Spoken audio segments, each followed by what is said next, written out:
This gigantic nuclear reactor in the sky fuels our planet. The sun derives its energy from nuclear fusion when atomic nuclei fuse together. Here on Earth, nuclear reactors work by splitting nuclei, the process of nuclear fission. But nuclear power comes at a price. All reactors generate nuclear waste, which must be disposed of safely to minimize the risk of harm from ionizing radiation. If large amounts of radioactive material escape, the results can be catastrophic, as we saw at Chernobyl. Besides nuclear power stations, nuclear waste also comes from isotopes used in research and medicine.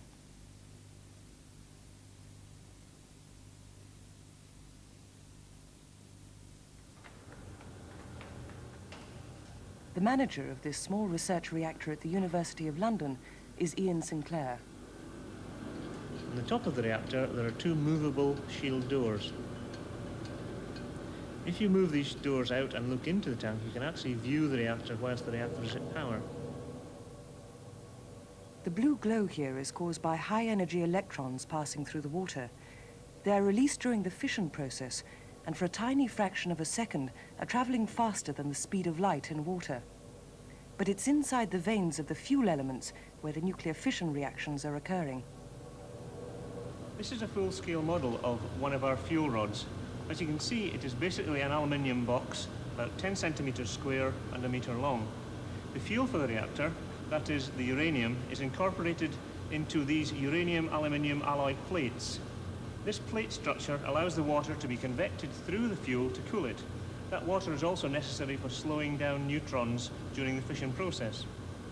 There are 24 of these fuel elements in our reactor core, and they are mounted vertically in the bottom of the tank. When water is added to this lattice, neutrons are slowed down and the nuclear chain reaction diverges. To limit this increase, control rods are partially inserted from above. At the end of each working day, the reactor is shut down by simply lowering all the rods.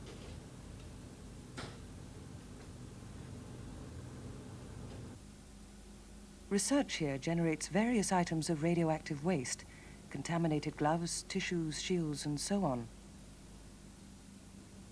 This material is put into storage bins and is eventually transported to the National Disposal Service at Harwell.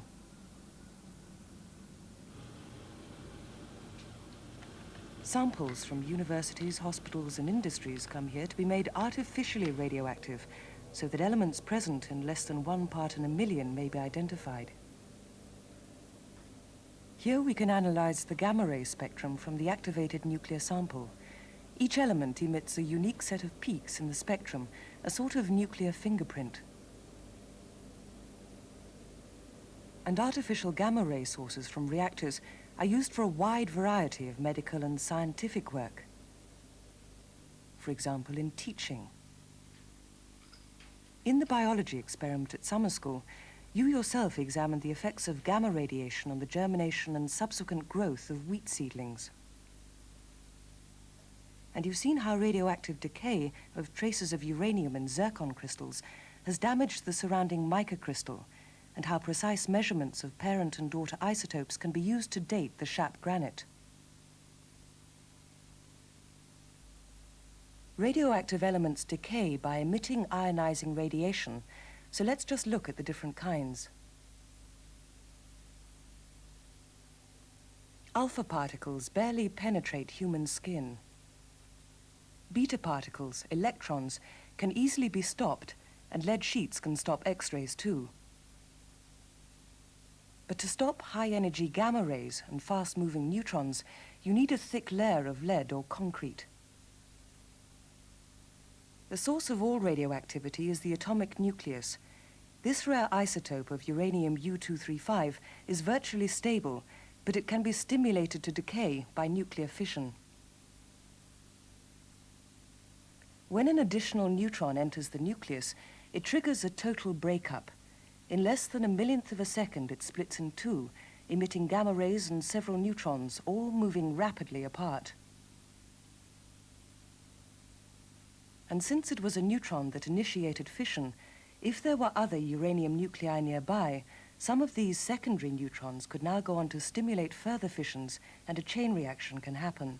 And some of these fragments are themselves radioactive. Here is nuclear waste in the making. And if more than one of the neutrons from the first reaction cause splitting of further uranium nuclei, then the chain reaction would accelerate, releasing more and more neutrons each time, and under certain conditions, an immense explosion would result. This effect can be simulated with a bunch of matches. A runaway chain reaction. For nuclear reactors, we need a more sensible arrangement, but now the fissile material is too spread out, so no chain reaction. It is subcritical. Adding more fuel gives a supercritical assembly, a chain reaction, not controlled, but far from being explosive. Holes in the fuel lattice now act a bit like control rods, so the fuel burns in a more controlled way. So, a reactor is a supercritical assembly of fuel with control rods absorbing enough neutrons to maintain a just critical chain reaction. And in thermal reactors like this, and the Sizewell PWR power station, water is essential to moderate the fission neutrons down to thermal energies. Drain the water, and the reaction dies. The earliest power reactors use graphite blocks as moderator. They work like this. Fast neutrons released by the fission process are progressively slowed down by bouncing of carbon nuclei in the surrounding graphite moderator. Slower thermal neutrons are much more likely to be captured by a uranium nucleus, and this increases the chances of causing further fission.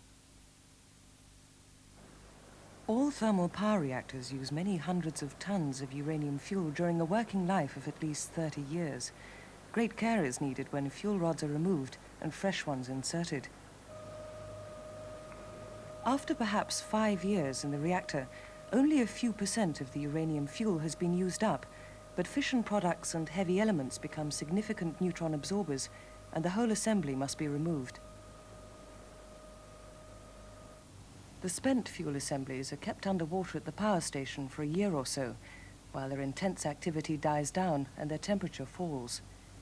Then they are carefully transferred to 50-ton steel containers. Apart from the lid, they are made from a single piece of steel, over-engineered to provide a huge margin of safety.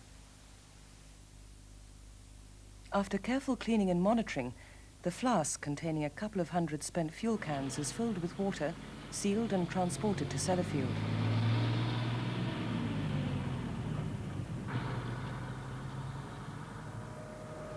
Where once again it is stored in a huge cooling pond to await its turn for reprocessing for at least another year.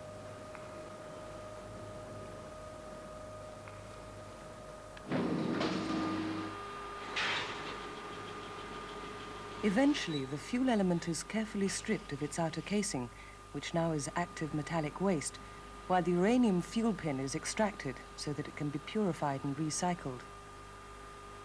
The first stage is to dissolve it in boiling nitric acid. 6 tons a day is routine here. The result is a highly radioactive cocktail like this. Uranium is present here as the yellow uranyl ion, plutonium as green plutonium-4, and also present are various fission products. The basic fuel reprocessing problem is this: to separate these 3 components from the mixture. This is done by a series of solvent extraction stages by exploiting the differing solubilities of the 3 components in an organic solvent when the aqueous solution is agitated in contact with the solvent. Of course, it's not done in small batches like this, but in a continuous flow in which the organic solvent flows in one direction and the aqueous solution in the opposite direction. Here the pink fission products separate out to the lower aqueous layer. The whole process has to be carried out by remote control in permanently closed stainless steel tanks. The uranium is eventually solidified for reuse, but the unwanted fission products are pumped into shielded stainless steel and concrete tanks. Inside, A maze of 7 separate cooling coils remove heat from the highly radioactive liquid slurry. It will remain hot for over 50 years and must be continually monitored as the decaying nuclei slowly become less active. Eventually, this waste must be stored in a much more convenient form, glass. To do this, the waste is dried, mixed with 3 times the amount of silicate powder, and heated in a furnace to over 1,000 degrees Celsius. Just like nature's spectacular outpourings of volcanic basalt lava, it will be poured from a continuous furnace into stainless steel drums, a meter or so high.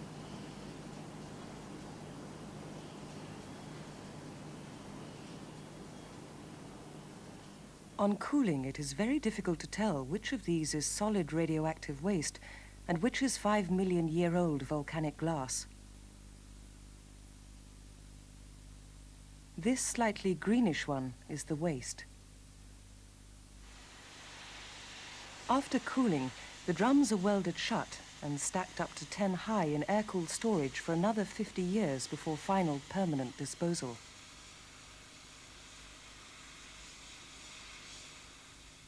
It was announced in 1987 that in the UK, both intermediate and low-level radioactive wastes would eventually be disposed of deep underground, isolated from the surface environment. Here at Forsmark in Sweden, we have a view of such a scheme. The plan is to drive 2-kilometer-long tunnels from the power station under the sea. The repository is being built in 2 stages. First, 4 rock caverns and a deep silo for low and medium waste, mainly from Sweden's 12 nuclear power reactors. Later, another silo and more rock caverns will be added. The scale of the project is impressive. Each silo occupies a cavern 30 meters in diameter and 70 meters high.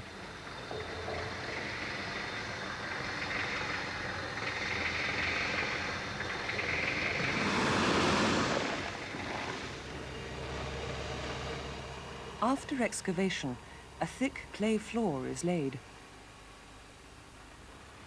The silo itself is made of concrete and steel with walls 1 meter thick. It is divided into shafts 50 meters deep.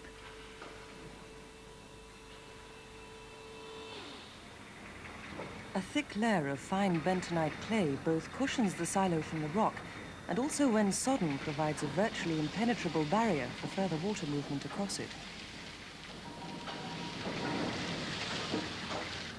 Special vehicles bring in concrete boxes of medium-level waste, and then remote handling machines deliver them to the appropriate shaft. Once full, the silo will be completely entombed in more concrete and clay to isolate the waste from its surroundings. Similar construction methods and remote handling techniques apply in this rock cavern. It has concrete cells and walls, and like the silo, is designed to store concrete boxes of medium-level waste. Low-level waste is stored in standard drums and skips in bare rock caverns.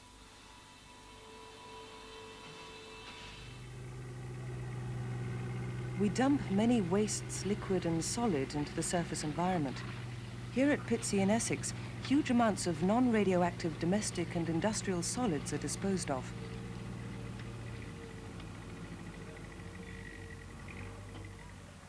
Added to this are quite nasty liquids, like waste acid from batteries, which is left to percolate slowly through the other wastes and eventually into the subsoil and rocks below.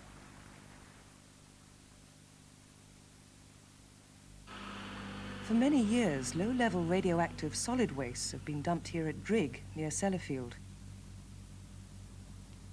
Sooner or later it will be full, the first and probably last major surface radioactive disposal site in this country. Then all this type of material, as well as intermediate-level wastes, including the huge amounts of material which will be generated by the decommissioning of nuclear power stations, will have to be disposed of deep underground. A carefully planned operation started in 1987 to decommission, dismantle, and probably eventually remove all traces of the Windscale Advanced Gas-Cooled Reactor, classic symbol of nuclear power.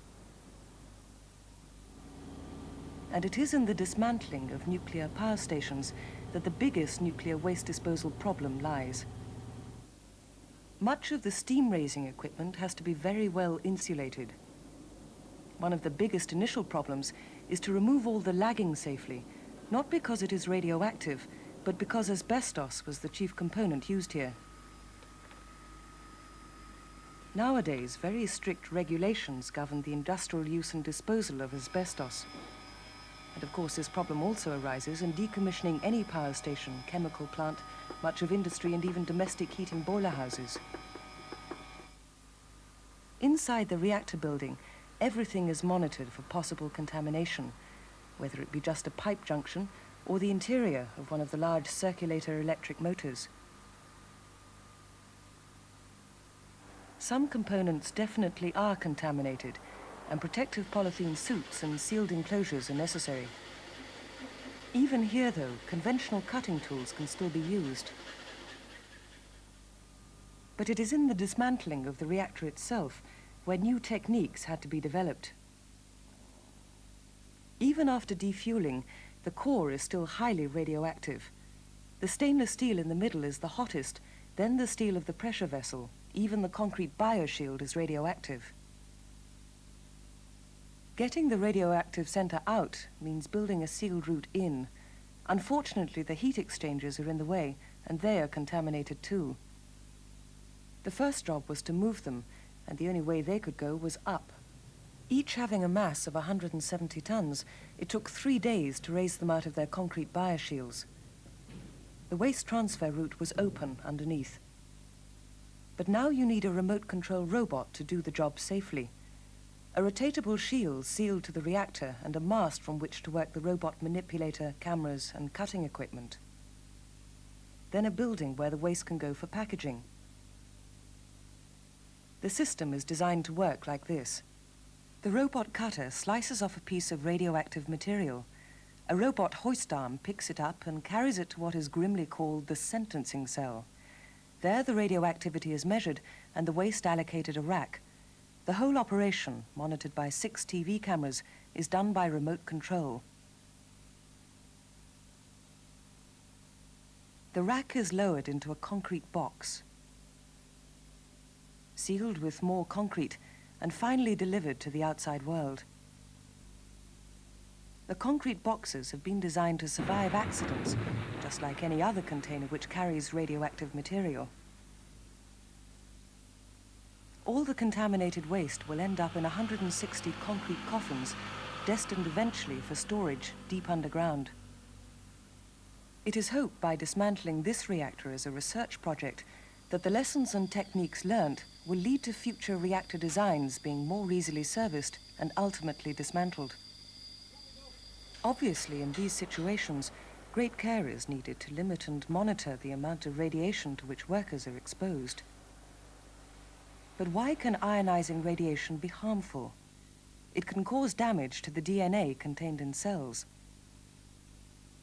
If the DNA molecule is broken, it may rejoin, but the repair may be incomplete or incorrect, resulting in a change to the coded information passed on when the cell divides.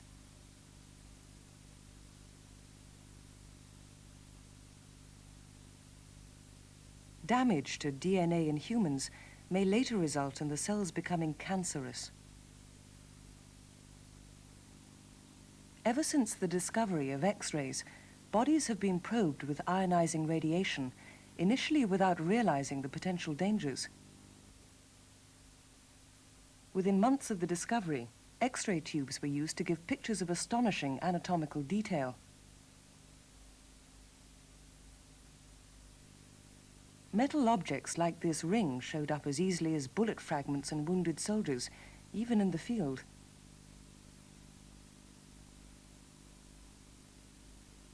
And when Pierre and Marie Curie discovered a new element, radium, which glowed in the dark, it heralded the nuclear age. In her words, this new source of light, the fruit of patient efforts of the scientist in the laboratory, will one day throw its rays on humanity and will give it consolation and alleviate its suffering. The Curie's refusal to patent the process for refining radium led to rapid commercial exploitation of radon, the radioactive gas given off by radium. A huge variety of bizarre appliances and treatments were marketed. You could give your drinks a sparkle with these, or use an emanator to bubble radon into your bath. And the mind boggles at radioactive corsets. Soon warning bells sounded as patients developed cancers and even died from excess radiation doses. Nowadays, the medical uses of radiation are much more controlled. Sophisticated scanning systems give more information with smaller doses. But always where radiation is present, we must balance the benefits against possible risks. Even so, things can go tragically wrong. In April 1986, one of the reactors at Chernobyl went out of control. The reactor core was exposed to the atmosphere. A plume of radioactive isotopes drifted around Europe for 10 days, leading to hotspots of radioactivity each time it rained. Chernobyl may cause tens of thousands of extra cancer deaths worldwide over the next 100 years, but because millions die of cancer every year, it'll be well nigh impossible to detect them. But many believe that where nuclear power is concerned, any risk at all is intolerable. Yet we all willingly face much shorter odds from other types of accident. Even 80 years ago, Pierre Curie, who daily experienced massive radiation doses, died in a road accident when only 46. While his wife, Marie Curie, was eventually killed by radiation, but not until she was 66. Today, your chances of being killed in a road accident are far higher than by radiation, natural or artificial. Smokers voluntarily run the greatest risk of all. About 1 in 3 cancer deaths are from smoking. And even for non-smokers, the next most likely cause of lung cancer is believed to be from breathing radon, the radioactive gas given out naturally from rocks and soil. Indeed, for most people, the average ionizing radiation dose is due mainly to natural sources. And taking a wider view, how do the hazards of nuclear waste compare with others? For example, with toxic materials in shallow dumps which may be released by future developments. With acid rain, which has caused ecological damage in Europe over recent decades. With the greenhouse effect, where carbon dioxide from fossil fuels and other gases threatens severe climatic change within a few decades. These and many other wastes are potential hazards for the 21st century. Science doesn't have simple answers to all these problems. We are into economics and politics here. But a good science background should help you make sound judgments about these matters, which will help to influence our uncertain future. In the brave words of Marie Curie, every civilized community has the pressing duty to watch over the domain of pure science, where ideas and discoveries are made, to protect and encourage the workers in its cause, and to give to them every facility. It is only at this price that a nation can grow and pursue a harmonious development towards a distant ideal.